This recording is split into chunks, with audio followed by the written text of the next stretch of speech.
नमस्कार। हिंदी साहित्य संस्थान के इस समृद्ध पटल पर आप सभी का हार्दिक अभिनंदन करती हूँ। इस बार हम एक परिचर्चा में एक ऐसा विषय लेकर आए हैं जिसके बारे में आज हम जानेंगे और उसके नए पहलुओं को, जो शायद आज तक ना हमने और ना आपने सुना है, उन पहलुओं को जानेंगे। आज करवा चौथ के इस शुभ अवसर कार्यक्रम को आप सभी के समक्ष लेकर आए हैं और करवा चौथ की इस परंपरा, इस प्रथा, इस विश्वास, इस आस्था, इस प्रेम के बारे में कुछ और जानते हैं। इस कार्यक्रम को शुरू करने से पहले मैं सभी श्रोतागण और आप सभी को बताना चाहती हूँ कि इस विषय को रखने का उद्देश्य या इस पे बातचीत करने का उद्देश्य हमारा किसी की भी आस्था पर प्रहार का उद्देश्य नहीं है। हम सिर्फ इस विषय को लेके आए हैं और उसके बारे में एक बात करने आए हैं। तो इस परिचर्चा को आगे बढ़ाते हैं और सबसे पहले मैं हमारे माननीय जो अतिथिगण है उन सभी का स्वागत करती हूँ, वंदन करती हूँ, अभिनंदन करती हूँ। आज हमारे साथ हैं आदरणीय विजेंद्र गुप्ता जी, जो हांगकांग से हमारे साथ जुड़े हैं और इस विषय पर अपने भाव, अपने विचारों को उद्गार करने आए हैं, हमारे साथ साझा करने आए हैं। आपका बहुत बहुत स्वागत है आदरणीय विजेंद्र गुप्ता जी। पटल पर उपस्थित सभी नारी शक्ति को और आपके सभी हिंदी समाज साहित्य संस्थान के सभी श्रोताओं को मेरा हांगकांग से नमस्कार। और आप सभी को इस विषय को चयन करने के लिए और मेरे को आमंत्रित करने के लिए आप सभी को बहुत बहुत साधुवाद। बहुत बहुत आभार। उसके साथ है हमारे साथ आदरणीय नेहा सिंह जी, जो चंडीगढ़ से हमारे साथ आई हैं। आपका बहुत बहुत स्वागत करती हूँ इस पटल पर, इस मंच पर। उसके साथ हमारे साथ है आदरणीय विनती भाटिया, जो एक समाज सेविका है और हमारे साथ जुड़ी है इस विषय पर अपने विचारों को, अपने भावों को, अपने अनुभवों को साझा करने के लिए। विनती जी, आपका बहुत बहुत स्वागत है हमारे पटल पर। चलिए इस पटल को, इस परिचर्चा को आगे बढ़ाते हैं और एक बातचीत शुरू करते हैं और कुछ पहलुओं को छूते हैं। सबसे पहले मैं आदरणीय विजेंद्र जी के पास जाना चाहूंगी। जैसे कि उन्होंने कहा, नारी शक्ति, आज करवा चौथ है और ये त्योहार नारियों का, महिलाओं का माना जाता है, जिसमें महिलाएं अपने पतियों की दीर्घायु के लिए व्रत रखती हैं, अपने प्रेम को दिखाती हैं, अपनी आस्था को दिखाती हैं। लेकिन उसके साथ साथ इसके कई और पहलू भी हैं, उनके बारे में हम जानेंगे आज। और मैं सीधे आदरणीय विजेंद्र जी के पास चलती हूँ और उनसे जानती हूँ कि सबसे पहले आदरणीय, मैं आपसे जानना चाहूंगी कि करवा चौथ के बारे में आपकी भावनाएं क्या है, एक पुरुष की भावना क्या है जब एक करवा चौथ का त्योहार आपकी पत्नी आपके लिए बनाती है। सबसे पहले मैं एक बार पुनः आप सभी का अभिनंदन। और आज तो आप सभी के लिए एक विशेष दिन ही नहीं है कि पर्व है, तो जो हम सब लोगों को बहुत ही एक ग्रेसफुली, एक जिसको कहना चाहिए एक भावनात्मक रूप से भी जुड़ा हुआ है और हम सबके लिए एक आदर के लिए ये मनाया जाता है। तो वो आप सभी को बहुत बहुत बहुत बहुत साधुवाद इस पर्व को मनाने के लिए और शुभकामनाएं। और आपके श्रोताओं को भी बहुत बहुत धन्यवाद। देखिए, मैं सबसे पहले ये जो आपने विषय जो चुना ना, ये आस्था है या ये मजबूरी है, तो मेरा अपना अपना अपना मानना ये है कि जो हमारी सनातन संस्कृति है, उस सनातन संस्कृति में विभिन्न प्रकार के पर्व और त्योहार हमेशा से मनाए जाते रहे हैं और उन सभी का वर्णन हमारे यहाँ की विभिन्न जो हमारे ग्रंथ हैं उनमें उनकी जो महत्ता है उसको बिल्कुल अच्छे तरीके से समझाया गया। चाहे वो कोई भी त्योहार हो, और वो सभी चीजें इस तरीके से इनकलकेट की गई हैं जो साइंटिफिक तरीके से उन सब चीजों का समावेश किया गया है। हर एक चीज, हम चाहे कोई भी होली का त्योहार मनाते हैं, दिवाली का मनाते हैं, या हमारे और भी जो हमारे त्योहार हैं, है ना, या हम नवरात्रि मनाते हैं, 9 दिन का व्रत रखते हैं, तो उन सबका एक विशेष महत्व है। अब ये जो महत्व है, इसके चलते हमारी जो आस्थाएं हैं, हमारी परिपाटियां हैं, उनके चलते वो आस्थाएं डेवलप हो जाती हैं, वो विकसित हो जाती हैं। अब क्या होता है कि कालांतर में जब इसका रूप बिगड़ता है ना, या जब कोई इस तरह की जो है शंकाएं पैदा होती हैं, तो वो कई बार मजबूरी का रूप ले लेती है कि भाई हमारे माँ बाप भी ऐसा करते रहे तो हमें भी ऐसा करना पड़ रहा है, तो इसलिए हम कर रहे हैं, लेकिन उसके बारे में जानकारी नहीं है कि क्यों कर रहे हैं। तो वो जब मजबूरी वो तब बनती है जब हमें उसके बारे में जानकारी नहीं है, और वो आस्था तब बनती है जब हमें उसके बारे में पूरी जानकारी है और हमें उसके परिणाम के बारे में भी जानकारी है कि अगर हम ऐसा करेंगे तो उसका परिणाम क्या होगा। तो ये जो सब चीजें हैं ना, ये सारी चीजें अपने आप में मेरी समझ से बहुत ही अच्छे तरीके से हमारी संस्कृति में संकलित की गई हैं, उनके बारे में वर्णन किया गया है। और इसीलिए मेरा भी निवेदन यह होगा कि यदि हम अपने ग्रंथों से उनका रेफरेंस लें, उनका संदर्भ लें, तो हमें ये ज्यादा क्लैरिटी आएगी कि वास्तव में ये आस्था का पर्व है या हमारी मजबूरी भी है। तो मेरी समझ ये कहती है मजबूरी उनके लिए है जिनको जानकारियां नहीं है, आस्था उनके लिए है जिनको कि इसमें परिणति दिखती है इसके परिणाम में, इसको करने से, और ये भावनात्मक रूप से जोड़ने का काम करती है हमारे समाज को। हमारे समाज में पति पत्नी के जो संबंध हैं उनमें जो दृढ़ता है तो वो मजबूत करती है, इसमें तो कोई दो राय नहीं है। लेकिन हमें ये सोचना कि क्या जो है ये सिर्फ पत्नी को रखना ही चाहिए और इसके बगैर दृढ़ता नहीं आ सकती, तो ऐसा भी नहीं है, क्योंकि अपवाद सब जगह होते हैं। अगर हम अपवाद देखिए हमारी जो संस्कृति में बहुत सी चीजों की छूट भी है, ऐसा नहीं है ना। तो ये नहीं है कि अगर किसी भार्या ने, किसी व्यक्ति की भार्या ने यदि वो व्रत नहीं रखा तो उनके आपस में संबंध प्रगाढ़ नहीं है, ऐसा तो बिल्कुल नहीं है, ऐसा तो बिल्कुल नहीं है। और बहुत से ऐसे और भी जो कल्चर हैं जहां पर में कि इस तरह की व्यवस्था नहीं है, तो क्या उनके आपस में जो संबंध है वो अच्छे नहीं होते हैं ना। तो कहने का मतलब ये है, लेकिन हमारी जो संस्कृति है ना, वो सनातन संस्कृति है, उसके अंदर एक नैसर्गिक जो भाव है वो जो विकसित होता है, उसकी जो भावनाएं हैं उसमें जो प्रगाढ़ता आती है। तो मेरी अपनी समझ ऐसी है कि यदि हम इन पर्वों को अगर हम मनाते हैं ना, तो इसमें मजबूरी का भाव नहीं आना चाहिए, ऐसा मेरा स्वयं का विचार है। लेकिन यस, अपवाद हैं, अपवाद होने चाहिए, उन अपवादों पर शक करने की कोई आवश्यकता नहीं है। इस तरह की हमारी यदि आपसी समझ बूझ यदि विकसित हो जाए तो जीवन का जो है ना, हर रोज करवा चौथ है भाई, हर रोज दिवाली है भाई, हर रोज होली है भाई, है ना। तो हमें अपने जीवन के हर पल को, हर पहलू को ये समझना चाहिए कि जो है आज का दिन हमने बहुत अच्छे से जीना है, उसको किस तरीके से जीना है। देखो हर सांस एक नियामत है ना। हमें है ना, ये प्रभु की जो दी हुई हमारा जो जीवन है ना, इसका अगली सांस का तो पता नहीं है।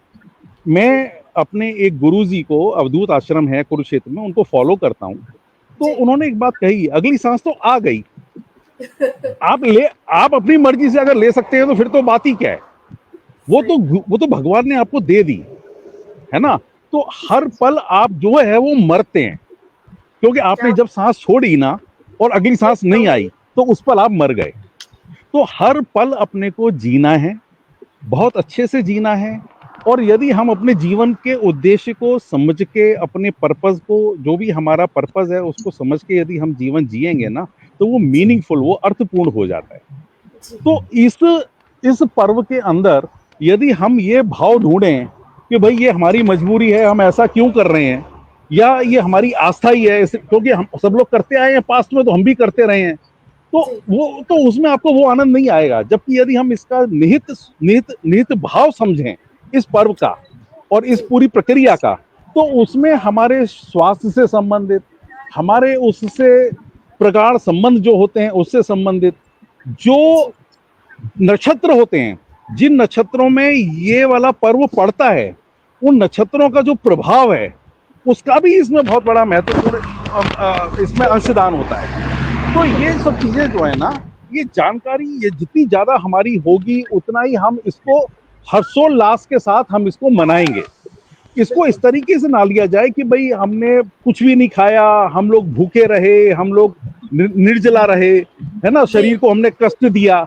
कष्ट वो तब महसूस होता है जब वो मजबूरी होती है। बिल्कुल और आनंद तब आता है जब उसके अंदर भाव होता है। बिल्कुल सही ऐसा बिल्कुल मेरा सही। स्वयं का, जी ऐसा मेरा अपनी ऐसा ऐसा ऐसी मेरी अपनी समझ है। जी जी तो जी। मेरी समझ गलत भी हो सकती है, ऐसा नहीं है जी। कि मतलब हाँ, नहीं नहीं, मतलब सबके उसमें अनुभव है और ना, सबकी समझ को जानने के लिए ही आज हमने ये विषय रखा है। है ना। और आपने बहुत तो सही बातें करी हैं कि जानकारी की जो कमी है उसकी वजह से बहुत सारी कठिनाइयां हमें आती हैं इस पद को बनाने जी में और आगे जीवन में आगे भी आती है। जी मैं आपके पास वापस आऊंगी सर। मैं जी सबसे पहले तो अपने श्रोताओं का नमन करना चाहती हूँ, उनका स्वागत करना चाहती हूँ जो हमारे साथ इस पटल पर जुड़ चुके हैं। आदरणीय जी विनीता जी जुड़ चुकी हैं। नमस्कार आदरणीय विनीता जी, आपका बहुत बहुत स्वागत है। आदरणीय विजय जी जुड़ चुके हैं। आदरणीय सुरेंद्र शर्मा जी जुड़ चुके हैं। आप सभी को नमस्कार कर रहे हैं, सभी को बधाइयां दे रहे हैं। आदरणीय साधना जी, आदरणीय विशाल जी जुड़ चुके हैं। आपका बहुत बहुत अभिनंदन है हमारे इस पटल पर। तो इस परिचर्चा को आगे बढ़ाते हैं और जैसा कि अभी हम सुन रहे थे कि जानकारी है, भाव है, आस्था है, परंपरा है। आज ये विषय उठा क्यों है? अगर हम कभी हम किसी और पर्व की बात नहीं कर रहे, आज हम करवा चौथ की बात कर रहे हैं, तो इसकी कोई एक वजह है। हम ये नहीं कहते कि दिवाली एक मजबूरी है। हमने करवा चौथ के लिए ही ये विषय क्यों चुना है, या करवा चौथ पे ही हमने सोचा क्यों कि हम इसके बारे में बात करें। इसके लिए मैं नेहा के पास जाना चाहूंगी और उनसे उसी से जुड़ा एक सवाल पूछना चाहूंगी कि आपके अनुसार करवा चौथ एक परंपरा है या आस्था है या दोनों है या इनका कुछ एक संतुलन है? इसके बारे में आपके क्या विचार है, जरा आप। नेहा जी, थोड़ा आवाज, थोड़ा मैं आपसे विनम्र निवेदन करूंगी, आवाज थोड़ा सा प्लीज। नमस्कार। बहुत धन्यवाद कि जी आपने मुझे मौका दिया है इस पटेल को बोलने का और अपने भाव बताने का। तो सबसे पहले तो मेरे लिए मैंने कुछ लाइनें लिखी है, जिसको पिरोने की कोशिश की है कि आप सभी तक मैं अपने भाव पहुंचा सकूं। क्या बात जैसे कि प्रेम, विश्वास और आस्था, ये हर रिश्ते के धागों की एक अटूट बंधन होता है। है। तो मैं मानती हूँ जैसे कि ये भारत संस्कृत की धरती है, ये भारत संस्कृत की धरती है, ये त्योहार इस मिट्टी की मर्यादा, स्त्रियां इस मिट्टी की पारंपरिक प्रारूप और आधुनिकता की लड़ियां हैं और पुरुष पूर्ण समर्पण की डोर। क्या तो बात है, बहुत अगर व्रत जो है या फिर आपकी आस्था है या आपके जो भाव है वो एक पति पत्नी के बीच का एक बंधन होता है। आप एक होता है ना, कहते हैं कि आप बिना किसी जैसे अगर हमारे अगर हाथ है, ठीक है, राइट, तो ये मुट्ठी बनती है एक, है ना, एक ये हमारा विश्वास है। वैसे जी ही एक पति बिना पत्नी के अधूरा होता है और वैसे ही एक पत्नी भी। तो मेरा ये मानना है जैसे कि त्योहार नारी और पुरुष के उद्धार और स्नेहहीन प्रेम का प्रतीक है। पुराणों में कहा गया है कि जैसे विष्णु भगवान जी के चरणों के पास माँ लक्ष्मी जी बैठी है, वो उनकी आस्था है। जिस तरीके से रामायण में दिखाया गया है कि राम जो है भगवान राम के साथ माँ सीता भी वन वन भटकी है, वो उनका प्रेम अटूट बंधन है कि वो उनके साथ बिल्कुल। वहां गई। उनको किसी ने कहा नहीं था, तो वो उनकी एक आस्था है। हम पुराणों से मतलब इतिहास हमारे लिए गवाह है कि हम्म। स्त्रियां किस तरीके से अपने अटूट बंधन को जागृत करते हैं या हमेशा अपने भावों को रखती हैं। तो मेरे लिए ये एक मजबूरी नहीं है, मतलब कह सकते हैं कि जिनको ज्यादा जानकारी नहीं है या फिर हम जैसे बचपन से देखते आ रहे हैं कि हमारे माता पिता कैसे एक साथ रहते हैं या उनके अंदर कितना प्रेम है, हम्म। तो उस चीज को मैं ये मानती हूँ। जैसे कहते हैं कि एक छोटी सी लाइन और मैंने लिखी है कि इतिहास साक्षी है कि जब भी नारियों ने कोई संकल्प लिया है, यम के द्वार से भी अपने पति को लौटा के लेके आई थी। तो जी वैसे ही या अपने आप को पवित्र चरित्र की गवाही दे धरती माँ में समा गई थी, ये हमारी माँ सीता है। तो वो हर तरीके से अपने आप को, एक होता है ना विश्वास है, आस्था है, तभी ये व्रत है। तो मैं इस चीज को मानती हूँ। मैं बताना चाहूंगी नेहा जी कवित्री भी हैं और इसीलिए उन्होंने अपनी भावों को कविताओं में पिरोने का जो रूप दिया है वो बहुत ही सुंदर दिया है और बहुत सही बात करिए कि हमारे पुराणों से हमने इतिहास में देखा है कि आपके ही शब्दों में कहूँ तो नारियों ने, स्त्रियों ने अपने प्रेम को दर्शाया है। और सवाल मेरा यही घूम के फिर आता है कि स्त्रियां ही प्रेम को दर्शा रही हैं, बट इसके बारे में हम आगे बातचीत करेंगे। मैं आगे आती हूँ आदरणीय विनती जी के पास, और उनसे मैं जानना चाहती हूँ कि करवा चौथ का दिन उनके लिए क्या महत्व रखता है। क्या ये उन्हें लगता है कि एक परंपरा है, या किस बात का प्रतीक है? आप इस विनती जी, आप थोड़ा बताएं।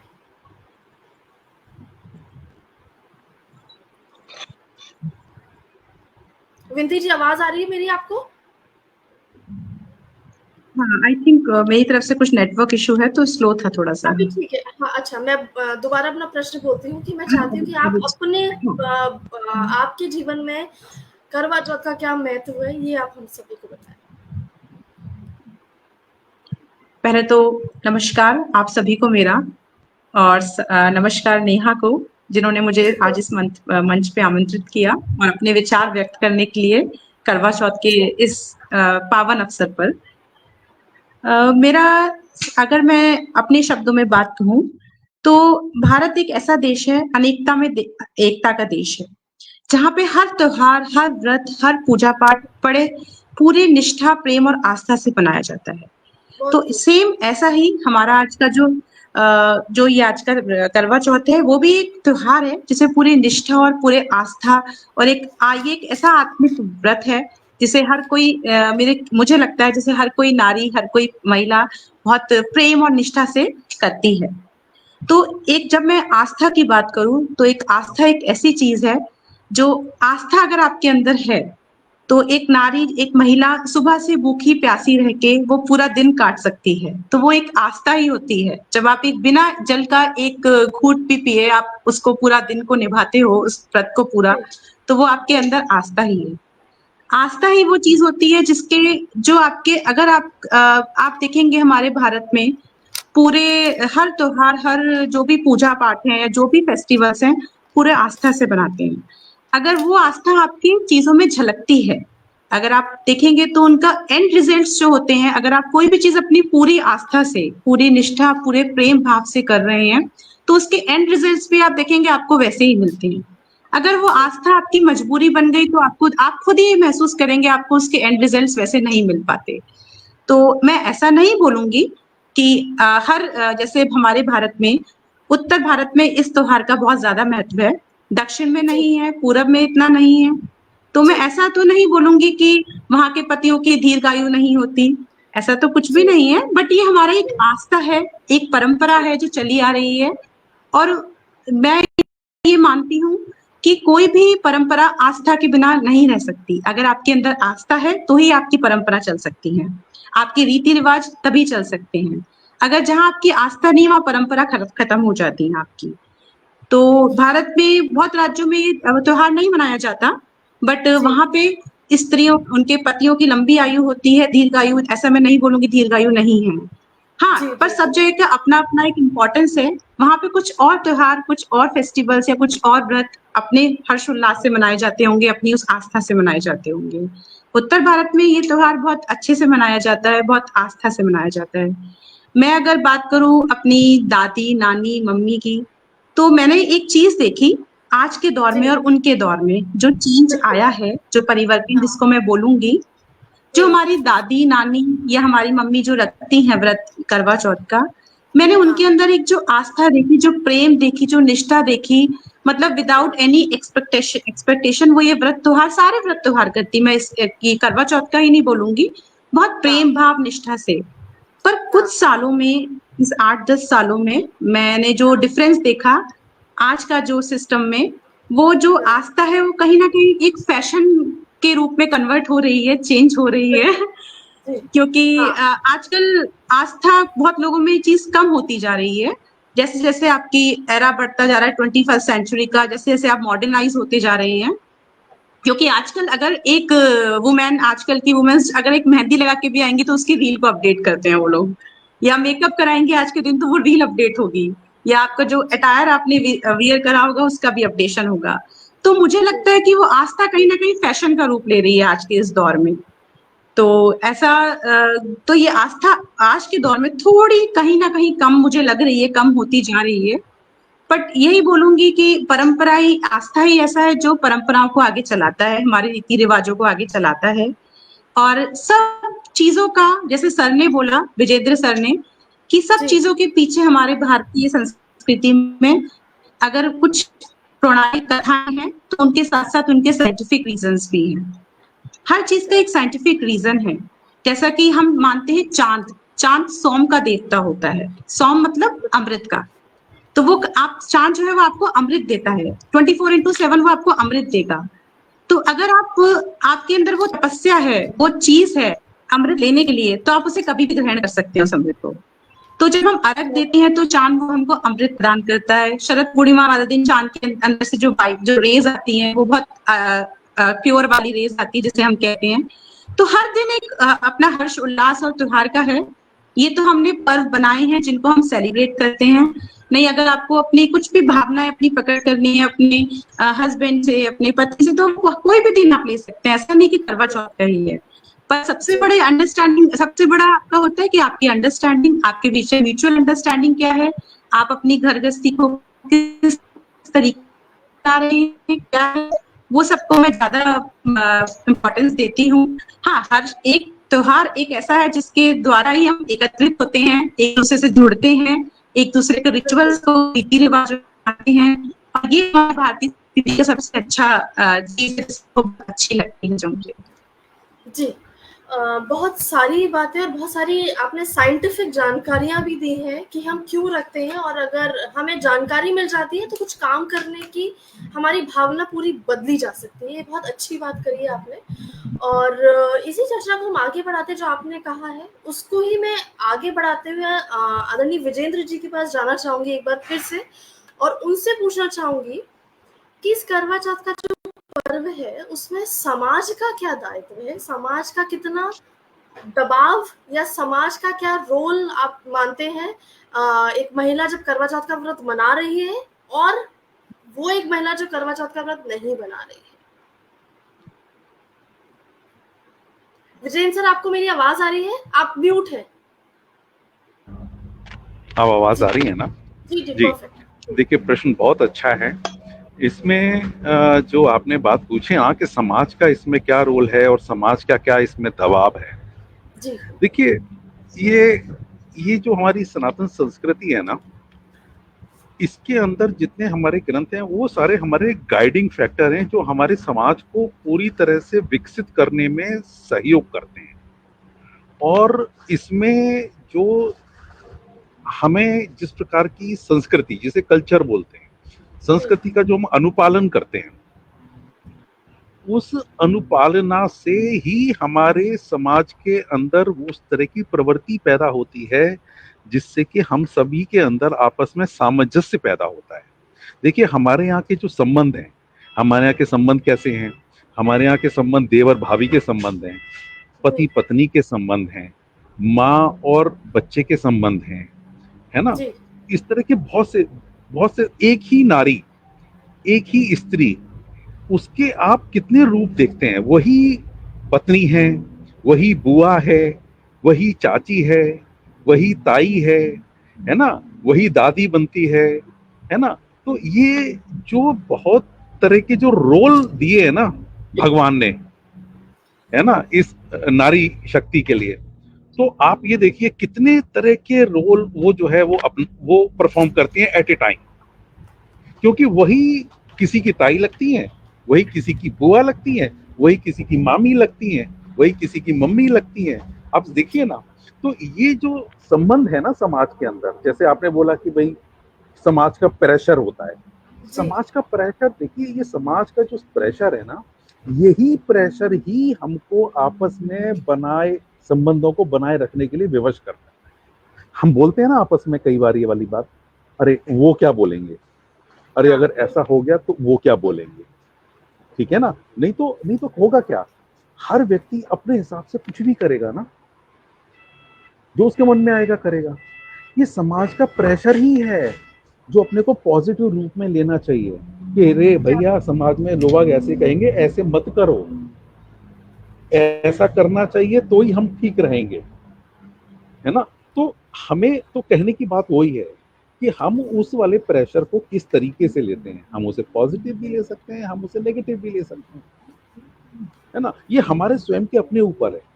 तो वही बात है कि हमारी अपनी आस्था क्या है, स्वयं की आस्था क्या है उस विषय के ऊपर। यदि हमारी आस्था पॉजिटिव है, हमारी सोच बहुत ही पॉजिटिव है, तो नेचुरली उसके परिणाम भी पॉजिटिव ही होंगे। लेकिन यदि हमारी सोच अगर नेगेटिव है, तो हमें जो है ना गर्त में जाने से भी कोई नहीं बचा सकता। तो मेरा कहना ये है कि उसी, देखो भगवान ने बहुत ही बैलेंस चीजें बनाई हैं। दिन है तो रात है, झूठ है तो सच है ना, प्रकाश है तो अंधकार है। लेकिन एक बात हमें यह समझने की जरूरत है कि यदि प्रकाश है तो प्रकाश को अंधकार की अनुभूति नहीं है, और अंधकार को प्रकाश की अनुभूति नहीं है। अगर प्रकाश अगर होगा तो वहां पर अंधकार रह ही नहीं सकता है। और जहां सत्य है, सत्य को झूठ की अनुभूति नहीं है, और झूठ को सत्य की अनुभूति नहीं है। बहुत सुंदर। क्योंकि सत्य सत्य ही है। लेकिन महत्वपूर्ण बात यह है कि वो सत्य तभी है जबकि झूठ वहां पर में एग्जिस्ट करता है। रात तभी है जब दिन एग्जिस्ट करता है। अगर एक ही जैसा सब कुछ है तो दूसरे की अनुभूति नहीं है। तो यही हमारे संबंधों में भी है, यही समाज में भी है, ठीक है ना। समाज है, इसीलिए हमारे यहाँ इस तरह की सभी बातें हैं। अगर समाज ही नहीं होगा तो इस तरह की चीजें नहीं होंगी। तो ये हमें बहुत सोच करके, समझ करके चीजों को देखना चाहिए। और ये साइंटिफिक है, उसके लिए हमें जानकारी को एकत्रित करना चाहिए कहीं किसी भी सोर्स से। बहुत सारे स्रोत हैं जहाँ से कि हम इस विषय में हमारी परिपाटियाँ, है ना, हमारी अवधारणाएं, हमारी अनुभूतियाँ, इन सब चीज़ों के बारे में हम समझ सकते हैं। उनको हम, उनकी अनुभूति भी हम पा सकते हैं। ये एक समझने की जरूरत है। तो ये विषय जो है ना, इतना संजीदा विषय है, जिसमें कि देखो जैसे मैंने आपको बताया ना कि एक ही नारी एक ही समय में दसियों तरह के रिश्ते निभा रही होती है, दसियों तरह के रिश्ते निभा रही होती है। तो उनका जो रोल है ना, वो इतना इतना इतना जटिल, और प्रकृति में उनको, नारी को बहुत सरल कहा गया है, लेकिन उनका रोल देखो कितना जटिल है। तो मेरी समझ से जो है ना, जो अगर मैनेजमेंट गुरु यदि किसी को कहना चाहिए तो आज की नारी को कहना चाहिए कि भाई वो एट ए टाइम कितनी सारी चीजें जो है ना वो मैनेज करती हैं, है ना। तो यही बात है। हमारी आस्था के बारे में भी वही बात है। और हम देखो, तर्क और कुतर्क तो कुछ भी हो सकता है ना, वो तो कुछ भी हो सकता है। आप कुछ भी बात कैसा, ऐसा है तो ऐसा क्यों नहीं है, वैसा है तो वैसा क्यों नहीं है। लेकिन अगर वो बात अगर समझ में आ जाए और सही तरीके से यदि समझ में आ जाए, तो हमारे जो भाव है कोई भी चीज के प्रति, जैसे अब हम बोलते हैं हमने अभी भूखे रहो पूरे दिन, क्या जरूरत है, उससे क्या हो जाएगा, सामने वाली की जिंदगी थोड़ी बढ़ जाएगी। मैं कहता हूँ जिंदगी इस तरीके से नहीं बढ़ती कि उसकी जिंदगी बढ़ गई मतलब नंबर ऑफ डेज में, क्वालिटी ऑफ लाइफ बढ़ जाती है। क्योंकि प्रगाढ़ता जो आती है संबंधों में ना, उसका कोई तोड़ नहीं। जो प्रगाढ़ता बढ़ जाती है हमारे जीवन में, आपस में जो बॉन्डिंग बढ़ जाती है ना, उसका कोई सानी नहीं है। तो आप इसीलिए जो लाइफ है ना, उसकी जो क्वालिटी है दैट इम्प्रूव्स, ठीक है ना। तो वो क्या है, एक म्यूचुअल ट्रस्ट है जो आपस में एक दूसरे को बांध के रखता है। इससे वो ट्रस्ट बढ़ता है, इससे वो भावनाएं बढ़ती हैं, जिससे कि हम एक दूसरे के लिए आदर बढ़ता है, एक दूसरे के लिए प्यार बढ़ता है, एक दूसरे से समझ बढ़ती है, एक दूसरे के प्रति व्यवहार नम्र होता है, एक दूसरे को समझने का मौका मिलता है, एक दूसरे के प्रति ये समझ में आता है कि भाई हम अगर जुड़े हुए हैं तो उसके पीछे भगवान का भी कोई इसके अंदर ऐसा तत्व है, कोई पर्पस है। तो एक जीवन को एक उद्देश्यपूर्ण राह मिलती है, ये समझने की जरूरत है। मैं इतना ही कहना चाहूंगा अभी। जी विजयन जी, आपकी बातें जो आप कर रहे हैं उससे लोग हमें प्रश्न पूछे जा रहे हैं, और मेरे पास समय बहुत कम है, पर मैं जल्दी से दो प्रश्न लूंगी। एक प्रश्न मैं नेहा जी से लूंगी कि एक प्रश्न आया है कि अभी आपने आस्था, हम सब आस्था की, प्यार की, पति पत्नी के रिश्ते की बातें कर रहे हैं, उल्लास की बातें कर रहे हैं, पर्व मनाना चाहिए, हमें क्या करना चाहिए, सकारात्मकता से लेना चाहिए, वो सब हम सबको पता है, हम सब मान रहे हैं, इसमें कोई दो राय नहीं है। बट एक प्रश्न आया है कि पुरुषों का क्या रोल है इसमें, पुरुष का क्या महत्व है करवा चौथ में, और पुरुष व्रत क्यों नहीं रखते, इसके लिए आपका उत्तर क्या होगा? देखिए, जो आस्था है, जो, या हम कहें कि जो आस्था है वो वर्ड ही आप एक स्त्री का वर्ड है, मतलब अगर आप उसे जोड़े तो भावनाएं है वो, है ना। क्योंकि एक जो स्त्री होती है वो इस संसार की एक लोती भावनाओं का पूरा, कहते हैं ना, श्रृंगार होता है, संघार है उसमें। जो पुरुष है, पुरुष अगर महिला से मिलने से पहले स्टार्टिंग से वो अपने माँ को देखता है, वो किस तरीके से माँ मतलब मुझे प्यार कर रही है, एक बच्चे को, ठीक है। तो जो मेन रोल है पुरुष का वो ये होना चाहिए कि आप जैसे कहते हैं कि अगर विश्वास है, प्रेम अगर श्रृंगार है स्त्री का, तो जो उसकी बिंदी है वो पुरुष है। क्योंकि महिला का श्रृंगार ही बिंदी से होता है। हम सबने ये स्टार्टिंग से देखा है कि अगर हम यहाँ पे भी तिलक लगाते हैं तो ये हमारा ओरा होता है, ताकि हम अपने आप को या अपने परिवार को या अपने आसपास के लोगों को इस चीज से प्रोटेक्ट कर सके। तो this is the main reason. अगर आप इस चीज को, अगर तिलक जो है हम क्यों लगाते हैं, एक स्त्री बिंदी लगाती है, वो एक जो कुंवारी लड़की होती है वो नहीं लगाती है। तो मेन रोल जो है पुरुष का वो यही होता है, वो उसकी बिंदी है। अच्छा, जो आपने भी बोला है उसके लिए एक बार मैं आपको रोक के एक बार और बोलना चाहूंगी कि किसी ने लिखा है कि सभी परंपराएं और रीति रिवाज केवल नारियों के निभाने की जिम्मेदारी है, पुरुषों को भी निभाने चाहिए। यही हमारी परिचर्चा का जो वजह रखने, जो बातचीत का जो वजह थी, वो शायद कहीं ना कहीं यही थी कि सब जो काम है, जो सारा, अगर रिश्तों को निभाना भी है या उन्हें अगर बिल्कुल, अगर साफ शब्दों में अगर मैं कहूँ कि दीर्घायु को, जैसे विनती जी ने बोला कि दीर्घायु के लिए कामना करती है, तो औरत ही, नारी ही पुरुष के लिए, अपने पति के लिए दीर्घायु की कामना करती है। क्या उसी पति को अपनी पत्नी की दीर्घायु की, आयु की चिंता नहीं है?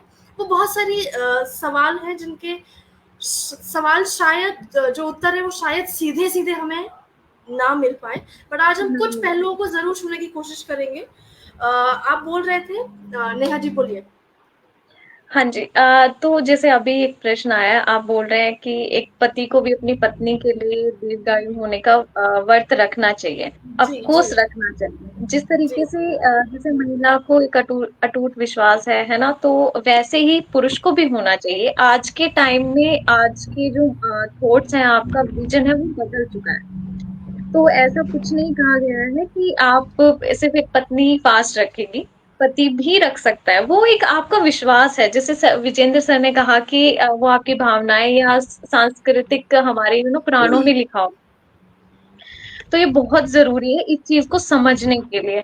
तो पुरुष का जो रोल है, एक होता है ना कि आपको भी पुरुष जो है वो अपनी पत्नी के लिए व्रत रख सकता है। इस आज के टाइम में सब कुछ, आपके थॉट्स सब कुछ बदल गए, आपकी एजुकेशन चेंज हो गई है। तो मेरा ये मानना है कि अगर एक पत्नी इस रिश्ते को निभा रही है, हर तरीके से पति भी निभा रहा है, लेकिन ये जो छोटी छोटी चीजें होती हैं, छोटी खुशियां होती हैं, एक पत्नी कभी अपने भाव प्रकट नहीं करती है। वो एक त्योहार होता है तो वो श्रृंगार करती है या कुछ भी अपने रिश्तों को पहचानती है ना। तो पुरुष को भी ये चीज करनी चाहिए। मेरा ये मानना है कि अगर क्योंकि रिश्ता तो दोनों का ही होता है। जी जी, तो बिल्कुल बिल्कुल जो आपने बातें करी है वो कई हद तक सही है, और हम मानते हैं कि हाँ, पुरुष को भी व्रत रखना चाहिए। आपकी ही बात से और जो सवाल मेरे सामने आ रहे हैं उन्हें ही लेके मैं विनती जी के पास पहुंचूंगी। और जैसा कि नेहा जी ने बोला और बाकी भी लोग बोल रहे हैं कि पुरुष भी, और कुछ लोगों ने लिखा भी है। मैं सबसे पहले लोगों का शुक्रिया करना चाहूंगी, हमें इतने सवाल दे रहे हैं, इतने प्यार दे रहे हैं, इस कार्यक्रम को सुन रहे हैं, उन सबके लिए बहुत बहुत धन्यवाद। हमारे साथ आदरणीय विशाल जी जुड़ चुके हैं, आशा जी जुड़ चुकी हैं, आदरणीय सुधा जी जुड़ चुके हैं, आदरणीय गुलशन जी जुड़ चुके हैं। आप सभी का बहुत बहुत अभिनंदन है, वंदन है इस पटल पर। तो चलिए इस परिचर्चा को आगे बढ़ाते हैं और विनती जी के पास पहुंचते हैं और पूछना चाहती हूँ मैं कि जैसे नेहा जी ने भी बोला कि पुरुष रख सकते हैं, क्या यही बात हम महिलाओं के लिए भी कहते हैं? क्या औरतें रख सकती हैं? यही वजह है जो हमने विषय रखा है। औरतें तो रखती हैं, औरतों को तो रखना है, लेकिन वहीं साथ ही साथ पुरुषों के लिए ये एक चॉइस है, उनके पास ऑप्शन है। कुछ पुरुष आजकल बहुत सालों से मैं भी अपने आसपास पुरुषों को देख रही हूँ जो व्रत रखते हैं, अपना प्रेम दिखाते हैं अपनी पतियों को, परंतु उनके पास एक चॉइस है। करवा चौथ का व्रत था महिलाओं के लिए, है महिलाओं के लिए, व्रत वही रखती है। कुछ पुरुषों के साथ इनको बहुत बहुत बधाई देती हूँ कि आज समय थोड़ा बदल रहा है। इसके ऊपर विनती जी आप क्या कहें?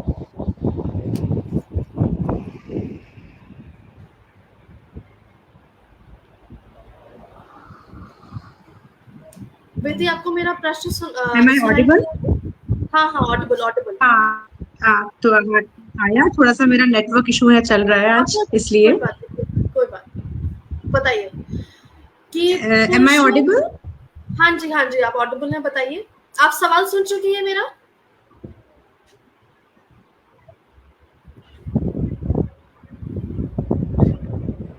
आई थिंक विनती का थोड़ा सा नेटवर्क प्रॉब्लम हो रहा है। तो हाँ, नेटवर्क इशू मेरा है। हाँ। Am I audible now? हाँ, बिल्कुल आपकी आवाज आ रही है। आवाज बोलिए। विनती जी,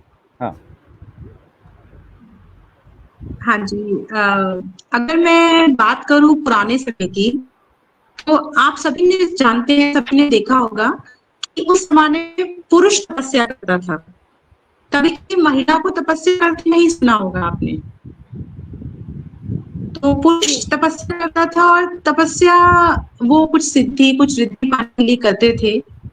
और तपस्या से दो हमारे तात्पर्य निकल के आते हैं। तपस्या हम दो चीज को हमें रिजल्ट मिलते हैं, हमारे शरीर की शुद्धि और मन की शुद्धि। जी। तपस्या करने से आपकी शरीर की शुद्धि होती है और मन की शुद्धि होती है। और आपने नॉर्मल तरीके से भी देखा होगा, जब हमारे घर में हवन होता है, कोई भी पूजा पाठ होती है, तो उसमें पुरुष के साथ बैठती है, पर जो विनती जी का नेटवर्क थोड़ा प्रॉब्लम दे रहा है, तो मैं आदरणीय विजेंद्र जी से पूछती हूँ। अगर उन्हें कहीं जाना था, मुझे पता है, उन्होंने मुझे बताया था, तो अगर उनके पास 2 मिनट हो तो मैं इसी सवाल पे उनके विचार जरूर जानना चाहूंगी। एक पुरुष का क्या विचार है अपने ही उस सवाल पर, मैं उनके विचार जरूर जानना चाहूंगी, अगर आप साझा कर पाए अपने अनुभव कि पुरुष के लिए विकल्प है और औरत के लिए विकल्प नहीं है। इसके बारे में आप क्या कहते हैं? नहीं, ऐसा बिल्कुल भी नहीं है। आप मेरे को एक बात बताएं। देखिए, मैंने जैसे हम लोग पहले भी बात किया इस विषय में कि भाई नारी जो है ना, वो शक्ति का सृजन करती है, ठीक है ना।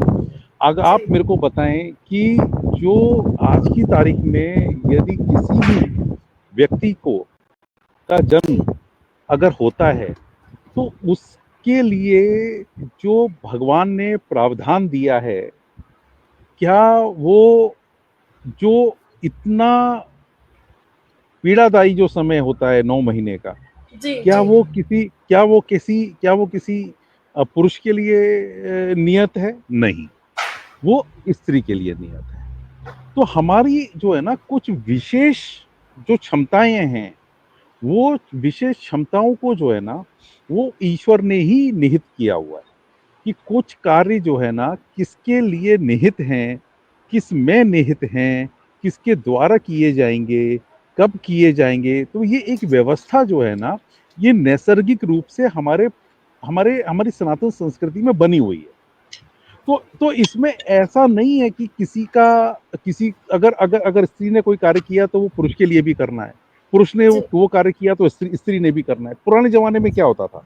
पुराने जमाने में, आज से थोड़े दिन पहले, जब हमारी आवश्यकताएं बहुत सीमित होती थी, तो एक जना कमाता था, पुरुष घर से बाहर जाता था और घर में 10 लोग होते थे, वो सब खाते थे। बिल्कुल। आज की तारीख में 10 लोग हैं घर में, उनके 10 लोग भी कमाते हैं, तब भी पूरा नहीं पड़ता है। बिल्कुल सही बात।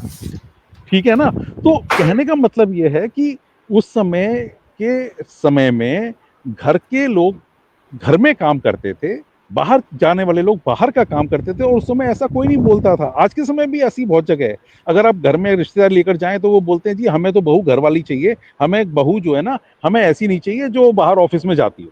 अभी भी ऐसे परिवार मिल जाएंगे आपको, बिल्कुल, है ना। और जो कई बार तो जो नौकरी करते हैं उनकी नौकरी छुड़वा देते हैं कि नहीं जी हमारे भगवान का सब कुछ दिया है, आप जो है घर में बैठो, आपका काम घर का है, आप अपना घर संभालो, और जो है बाकी का जिसने बाहर संभालना है वो बाहर संभालेगा।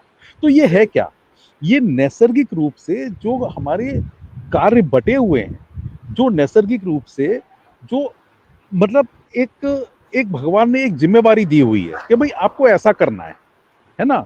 तो ये उसी का ही तो हिस्सा है, एक एक्सटेंडेड फॉर्म ही तो है। तो अगर जो है स्त्री ने अगर कोई किसी प्रकार का कोई व्रत या संकल्प, व्रत क्या है, एक संकल्प का ही तो रूप है ना, कि मैंने आज ये संकल्प लिया है। और देखो पुराने जमाने में क्या होता था, जो ऋषि मुनि थे, हमने देखा होगा पिक्चरों में भी कि देखो वो पानी लेकर के मुट्ठी में संकल्प कर लेते थे। आज की तारीख में भी हम श्राद्ध करते हैं तो हम पानी को मुट्ठी में लेकर के अपने पूर्वजों के प्रति संकल्प लेके उसको करते हैं। तो ये क्या है, ये संकल्प ही तो है। संकल्प करने का एक तरीका है कि भाई मैंने अपने परिवार के निमित्त, देखिए क्या होता है कि परिवार का मुखिया, अगर आप देखेंगे आज के समय में, जबकि देखो हमारी जो फैमिलीज हैं बहुत न्यूक्लियर फैमिलीज हो चुकी हुई हैं, एक ही एक बच्चा होता है। अगर एक परिवार में एक बच्ची हो गई तो माँ बाप ने डिसाइड कर लिया भाई हमारा एक ही बच्चा काफी है। तो उस परिवार में जो मुखिया है वो बच्ची ही तो कहलाएगी बाद में, आप सोचिए ना। और अगर बेटा है तो बेटा हो गया। लेकिन अगर एक ही परिवार में बेटा है बेटी है तो आने वाले समय में क्या होता है, उस बेटे को ही परिवार का मुखिया माना जाता है। आज भी हमारे यहाँ ये सेरेमनीज होती है ना कि भाई हमने देखो वो सिरों पर मतलब वो सिर पे वो पगड़ी बांधते हैं कि भाई अब जो है आगे से जो है ना ये बच्चा इस परिवार का मुखिया है। तो ये व्यवस्थाएं हैं, ये सामाजिक व्यवस्थाएं बनी हुई हैं जिसके तहत ही जो पूरा समाज संचालित होता है, ऐसा मेरा मानना है। तो हमें ये इस तरीके से उसको हम तोड़ के नहीं देख सकते कि भाई ये कार्य स्त्री ने ही क्यों करना, ये कार्य पुरुष ने ही क्यों करना, ये काम दोनों क्यों नहीं करते, दोनों को एक साथ। तो हम इस समाज को अलग अलग या इन गतिविधियों को या इन क्रियाओं को अलग अलग करके नहीं देख सकते। ये संयुक्त रूप से ही, देखो मैं आपको एक बहुत छोटी सी बात बोलता हूँ। आप जब घर में दिया जलाते हैं ना, हम रुई से दिया बनाते हैं। उसका दिया बनाने का तरीका क्या होता है, वो जो रुई का जो हम बनाते हैं उसका तरीका क्या होता है, एक रुई एक लेते हैं, एक हम इस तरफ चोंच निकालते हैं इस तरफ, और दूसरी हम इस तरफ निकालते हैं, लेफ्ट और राइट, और उन दोनों को हम आपस में मोड़ लेते हैं और उसके हम एक दिया बनाते हैं, उसको जलाते हैं, राइट। इसके पीछे का भाव क्या है, इसके पीछे का भाव ये है कि जो हमारे एक तरफ नारी एक तरफ पुरुष, उन दोनों को जब एक समान, एक दिया एक दिल, मतलब दो शरीर तो एक जान, ऐसा पर लोगों को मालूम नहीं ना भाई। हमें जो है ना, हम ऐसा क्यों बस करते आ रहे हैं। लेकिन जब हमें जानकारी होती है ना उस चीज के बारे में तो वो मजबूरी नहीं होती है, फिर वो उसमें उमंग आती है, फिर वो एक आस्था बन जाती है। जब उमंग आती है तो आस्था बन जाती है, भाई इसको करने से हमें खुशी होती है, ऐसा। तो ये मेरा इस विषय में टेक है ना। तो मैं अब जो है ना ज्वाइन कर रहा हूँ मेरी टीम को। जी बिल्कुल आप कैमरा ऑफ करें, बट हमें सुनते रहे तो हमें लगेगा कि आप जी बिल्कुल नहीं बिल्कुल मैं रहूंगा नहीं, मैं कैमरे में आभार करती हूँ मैं कि इतने समय में आप हमारे लिए जुड़े हैं, बहुत बहुत अभिनंदन। नहीं सो नाइस, मुझे अच्छा लगा। आपकी उपस्थिति पूरी तरह चाहते हैं पूरे कार्यक्रम। जी नहीं आई एम देयर। धन्यवाद। आपका नेटवर्क शायद दोबारा ठीक हो चुका है, तो मैं विनती जी के पास पहुंचूंगी। और हर बार, और ये नेहा जी के लिए भी प्रश्न है कि हर बार हमने सुना कि जो विजेंद्र जी बोल रहे हैं या विनती ने जो बोला या नेहा आपने भी जो बोला, हम हमेशा जानकारी की बात कर रहे हैं। अगर जानकारी है तो हमें कोई कष्ट नहीं है कोई भी व्रत रखने का, ये हम जान चुके हैं। औरत महिला रखती है या पुरुष रखता है, उसमें भी ये अलग अलग मापदंड चल रहे हैं, सोच चल रही है कि महिला ही क्यों रख रही है और महिलाएं ही क्यों रखती हैं, ये भी चर्चा का एक विषय चलता जा रहा है। एक प्रश्न आया है, प्रश्न नहीं, एक विचार आया है जो मैं पढ़ रही हूँ, वो मैं आप लोगों के साझा करना चाहूंगी और आपके विचार जानना चाहूंगी उस कमेंट पर। कि एक ने लिखा है कि जो हम औरतों की, जब महिलाओं की बात करते हैं तो उन्हें शक्ति, देवी, सर्वगुण संपन्न, ये सब बहुत सारे ऐसे विशेषताएं लेते हैं। जोड़ने का प्रेम, साहस, संकल्प, तपस्या करने का जो श्रद्धा, ये सारे शब्द हम स्त्रियों के साथ जोड़ते हैं, जो शायद नेहा जी ने भी बात करी थी कि जननी है, भावनाएं हैं, ये सब महिलाएं स्त्रीलिंग है। तो इससे क्या महिलाओं की सोच पे क्या असर पड़ता है, ये मैं जानना चाहूंगी। नेहा, पहले आपसे। इसके ऊपर जो मेरा विचार है वो ये रहेगा कि जैसे हम, क्योंकि हर एक जो चीज है या हर एक तर्क है वो हमारा पुराणों से है, क्योंकि हमने जी रामायण पढ़ी है या महाभारत पढ़ी है। अगर हम जी द्रौपदी का भी अगर इसमें थोड़ा सा मैं उनके चरित्र का थोड़ा सा इसमें कुछ कहना चाहूंगी बिल्कुल कि जिस बिल्कुल। तरीके से द्रौपदी का हमें दिखाया गया है या हमने महाभारत में पढ़ा है कि वो जैसे अग्नि से उत्पन्न हुए थे, उनको पीड़ाओं से भरपूर बनाया गया था। जैसे उसमें कहा, हमने सुना है कि अगर अग्नि है तो उसके लिए, आपके लिए मतलब एक सुख भी होगा, है ना? अगर कोई दुख है तो सुख भी होगा। तो जी जो जैसे आज के टाइम, पहले के टाइम में क्या होता था कि हम अपने जो नानी थी, दादी थी या परदादी थी, तो हमने जी उनसे सुना है, उनको देखा है। जैसे मैं अगर अपनी बात कहूँ तो जो मेरी परदादी है अभी, तो वो 100+ थे। क्या बात उनसे अगर है। जी हमने कभी भी बात अगर मैंने इसके ऊपर अभी कभी भी बात करी है तो वो हमेशा परदादा जी के बारे में मतलब कहते थे कि वो मेरे प्राणनाथ हैं, या फिर एक परिवार को चलाने वाले जो मुखिया होते हैं कि वो वही है। क्योंकि स्त्री जो होती है वो हमारे परिवार को, एक चार दीवारी के अंदर के परिवार को मुट्ठी में बंद रखती है, उसको संजो के रखती है। और जो बाहर की चार दीवारी है, छत है, वो एक पुरुष होता है। तो चलिए। जो मेरे विचार है वो यही है कि आज के टाइम में क्या है कि स्त्रियां भी अब पढ़ लिख रही हैं, कि वो भी अब जैसे आज की सोच को वो कर रही हैं, वो भी अब अपने ओपिनियंस रख रही हैं। जैसे जी पहले के टाइम में होता था कि जैसे पुरुष ने बोल दिया वो उनके लिए वो लकीर होती थी कि हाँ, इससे आगे कुछ भी नहीं है।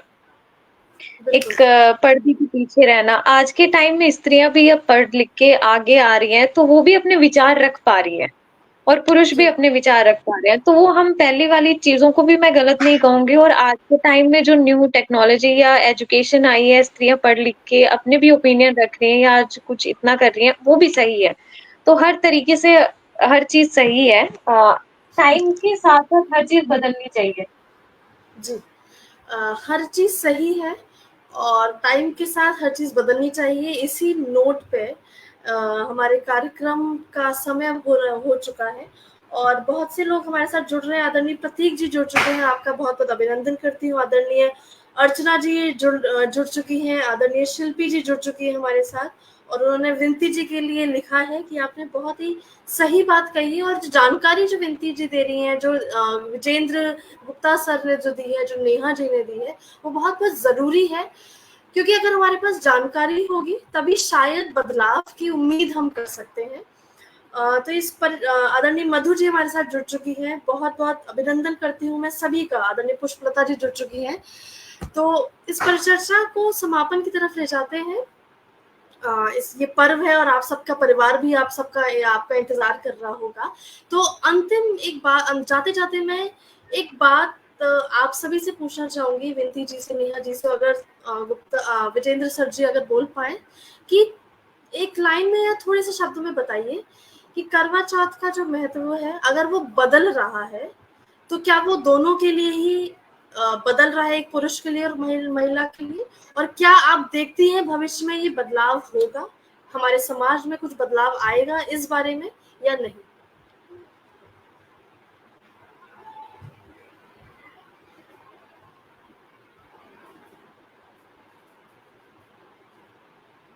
विनती जी, आपको मेरी आवाज आ रही है? आप म्यूट है, म्यूट है, आप म्यूट है। थोड़ा हाँ, नेटवर्क अब इशू है तो मुझे क्लियरिटी नहीं आ रही वॉइस में। मैं ये पूछना चाहती हूँ कि भविष्य में हम जब ये महिला और पुरुष की बात कर रहे हैं या करवा चौथ की बात कर रहे हैं या ऐसे कई विशेषताओं की जो हम सबने अभी बातचीत के दौरान सुनी है, जो भावनात्मक रूप से एक नारी के लिए ही जोड़ी जाती है, इसमें क्या आप देखती हैं कि भविष्य में कभी कुछ बदलाव आएगा या नहीं आएगा? और करवा चौथ पे आप क्या संदेश देना चाहेंगे हमारे सभी श्रोताओं को, ये बताएं। जैसा कि अभी नेहा जी ने बोला इससे पहले कि अगर हम हम दोनों चीज को गलत नहीं ठहरा सकते। अगर हम अपनी पौराणिक कथाएं पढ़ें या अपने पुराने जो हमारे संस्कार हमको मिलते आ रहे हैं अपने दादा दादी पापा मम्मी से, वो अपनी जगह बिल्कुल सही है। और अगर जो आज अब टाइम चेंज हो रहा है, एरा चेंज हो रहा है, उसके अकॉर्डिंग हम बात करें तो वो चीजें लोगों को आजकल अधिक जानकारी हो गई है। हर चीज को लोग हर चीज को बहुत लॉजिकली सोचने लगे हैं, साइंटिफिकली सोचने लगे हैं। मैं ये मानती हूँ कुछ जगह जब आपके, क्योंकि ऐसा कहा जाता है कि जो नारी है वो सर्वशक्तिशाली है, उसके अंदर भगवान ने वही चीज सर्वशक्ति, वो हर चीज को मैनेज कर सकती है। जैसे सर ने कहा कि वो मैनेजमेंट गुरु हो सकती है, तो भगवान ने ऐसा ही नारी को बना के दिया है, वो सर्वशक्तिशाली है। उसके अंदर दुर्गा भी है, उसके अंदर लक्ष्मी भी है, उसके अंदर पार्वती भी है। तो ये पर्व ऐसा है, जो हमारा करवा चौथ का पर्व है, हम उसको बोझ ना मान के, मजबूरी ना मान के, आस्था से अगर रखें, पूरे हर्ष उल्लास से रखें, तो उसमें अगर हम देखेंगे, ऐसा नहीं कि सिर्फ हम वो अपने पति के लिए रख रहे हैं, अपने जीवन साथी के लिए रख रहे हैं। हम देखेंगे उसमें हमारा भी कहीं ना कहीं, हमारी भी तपस्या है, हमारी भी शुद्धि है, अगर हम देखेंगे उसको। और शुद्धि के साथ हमारा मन, हमारा शरीर शुद्ध हो रहा है। और वैसे भी साइंटिफिकली हम बात करें तो ये कहा जाता है जब आप पूरे हफ्ते अगर कुछ खाना खाते हैं तो आपको वैसे भी हफ्ते में एक दो विनती जी बहुत सुंदर बातें कर रही थी और लेकिन उनका नेटवर्क फिर से शायद थोड़ा सा खराब हो गया है, बट कोई बात नहीं, हम उनकी बात समझ चुके हैं और बहुत सारी उन्होंने हमें बहुत सारी जानकारियां भी दी है। तो अंत में नेहा की तरफ जाते हैं कि अंत में आप क्या कहना चाहेंगे इस विषय पर, इस बातचीत? उससे पहले मैं नेहा जी, उससे पहले मैं कुछ लोगों को जरूर नाम लेना चाहूंगी कि आदरणीय गरिमा जी हमारे साथ जुड़ चुकी हैं, आदरणीय चेतना जी जुड़ चुकी हैं, आदरणीय अनुपमा जी जुड़ चुकी है, आपका बहुत बहुत अभिनंदन है इस पटल पर। आदरणीय विनीता जी जुड़ चुकी है। और सभी, अगर हम बात करें तो ये हर्ष और उल्लास से मनाने का पर्व है। आप हमारे पटल से जुड़ने के लिए बहुत बहुत अभिनंदन हमारे सारे श्रोतागण का। हाँ जी नेहा जी, आप कुछ कह रहे हैं? देखिए, जैसे कि आपका प्रश्न था कि आगे इस त्योहार के बारे में मैं अपने विचार रखूं, कैसे मतलब बदलेंगी आगे की चीजें फ्यूचर में दोनों के लिए। तो मेरा ये मानना है कि मैं जैसे भक्ति भाव से बहुत जुड़ी हुई हूँ। तो जैसे कहते हैं ना कि एक जो पत्थर होता है, एक मूर्ति है, मानने को वो पत्थर भी है, और अगर आस्था है आपकी तो आप आपके लिए वो भगवान है, मतलब आपके लिए वो सब कुछ है। तो वैसे ही है, जो त्योहार है वो स्त्री का श्रृंगार है। वैसे ही जैसे अगर हम ये मानते हैं, हम अपनी सुख शांति के लिए, अपने मन की शांति के लिए, मन की शुद्धि के लिए कह सकते हैं कि जो त्योहार होते हैं वो करने बहुत जरूरी होते हैं। अगर हम इसे साइंटिफिकली देखें तो ये हमारी आस्था ही है कि हमने इसको दिवाली का या कहते हैं ना, दिवाली के बाद एक भाई दूज होता है, तो बहन अपने भाई के लिए व्रत रखती है। रक्षाबंधन के सेम से ही होता है, या फिर एक माँ अपने बेटे के लिए पर्व रखती है। तो ये सारी चीजें मतलब कहने को है कि अब ऐसा कुछ नहीं है। आज का जो समय है वो बदल चुका है, पूरी तरह से बदल चुका है, और आने वाले टाइम में मैं ये मानती हूँ कि अ, बिल्कुल ही मतलब एक होता है ना इक्वल, एक महिला के लिए भी और एक पुरुष के लिए भी, दोनों के लिए वो इक्वल टाइम हो जाएगा आने वाले टाइम में। जैसे अभी भी अगर हम देखें तो स्त्रियां भी पुरुष के मुकाबले बहुत कुछ कर रही हैं, उनसे अच्छा भी कर रही हैं, उनके मुकाबले दोनों इक्वल चल रहे हैं। सोच बदल रही है आज के समय में, दोनों की सोच बदल रही है, वो बहुत जरूरी है। तो आने वाले टाइम में हम ये भी देख सकते हैं कि हस्बैंड अपनी वाइफ को पास रख रहे हैं, चीजें, वो खुशियां उनके साथ बांट रहे हैं, या एक भी है ना, दोनों ही तरीके से। तो ये बहुत जरूरी है, और मैं इस चीज को मानती हूँ कि होना भी चाहिए। जी। और बदलेगा, अ, समय भी बदलेगा। बिल्कुल समय बदलेगा, हम बदलेंगे, हमारी सोच बदलेगी। हर पर्व को हर्ष से मनाएं, हर पर्व को उल्लास से मनाएं, भावनाओं से बनाएं, उसकी तो जानकारी नेहा जी, लें। जी मेरा मेरा मेरा कहना ये है कि जी जी जी जब जब हमको ये नहीं पता हमारे पुराण पुराण कितने साल पुराने हैं, लगभग 5,000 बिल्कुल साल सही। पुराने हैं, जी है ना। हमारे वेद ग्रंथ 5,000 साल पुराने हैं, जी हमारी संस्कृति 5,000 साल पुरानी है। तो जी 5,000 साल में अगर चार चार युग बदल गए और ये परिपाटियां नहीं बदली गई, तो आने तो वाले समय आगे में क्या उम्मीद करेंगे ये बदली जाएंगी? उम, ये बताएं। हाँ, कि चलिए सर, शायद मानते आ रहे हैं, करते जा रहे हैं, करते जा रहे हैं, युगों युगों से करते जा रहे हैं, तो आने वाले समय में भी युगों युगों तक ही करते रहेंगे, है ना। चाहे कितना, मतलब सोच की बात जी है ना ये तो, जी जी जी जी, बिल्कुल बिल्कुल, आपकी बात से मैं समझ है रही हूँ ना। कि आप कह रहे हैं कि यही तो बात है इस परिचर्चा की, यही सुंदरता है कि एक हमारा एक जो पहलू है वो चाहता है या सोचता है कि शायद बदलाव हो, और एक पहलू है जो इस परंपरा को चलते रहना चाह रहा है और उसके साथ उसे प्रेम से उसे जोड़ रहा है, उसे वेदों से जोड़ रहा है। यही हमारे इस परिचर्चा का उद्देश्य था कि हम बहुत सारे पहलुओं को जाने, बहुत सबके अलग अलग विचारों को जाने, और बहुत अच्छा लगा आज आप सभी से मिलकर, और आपके विचारों को जानकर। आज इस पर्व पर सभी ने अपना समय दिया है, वो महिला हो या पुरुष हो, और सकारात्मकता से हर पर्व मनाना चाहिए। हर बराबरी की जो हमने बात करी है, बार बार बराबरी की बात करी है, वो भी होनी चाहिए, और भावना सही होनी चाहिए, सोच सही होनी चाहिए। तो हर दिन पर्व है, हर दिन दिवाली है, ये जाने और ये माने, और सोच अगर अगर लगती है कि बदलने की जरूरत है, तो बदले भी जरूर। तो फिर से अंतिम समय मैं आप लोगों से विदा लेना चाहूंगी, और अगले हफ्ते इसी कार्यक्रम में हम एक नए विषय के साथ जुड़ेंगे। आप सभी का एक बार फिर से बहुत बहुत अभिनंदन कि आपने हमारे पटल पर आके शोभा बढ़ाई, अपने विचार व्यक्त किए, जी और साथ साथ उन श्रोताओं को मैं नमन करना चाहूंगी, श्रोताओं को वंदन करना चाहूंगी जो हमारे साथ इस कार्यक्रम में जुड़े रहे हैं और अपने विचारों को रखते रहे हैं पूरी बेबाकी से। और हमने कोशिश करी है कि मैं कुछ प्रश्नों को ले पाऊं। तो सभी को नमस्कार, सभी को इस पर्व की फिर से एक बार हार्दिक शुभकामनाएं। शुभ रात्रि। आपके आपके संस्थान का और सभी आपके श्रोताओं का मैं हांगकांग से पुनः एक बार फिर से आभार व्यक्त करता हूं। आपने आमंत्रण किया, इसके लिए आपका आभार, धन्यवाद। बहुत बहुत बहुत आभार। शुभ रात्रि। नमस्कार। शुभ रात्रि। नमस्कार। उनको आभार कि आपने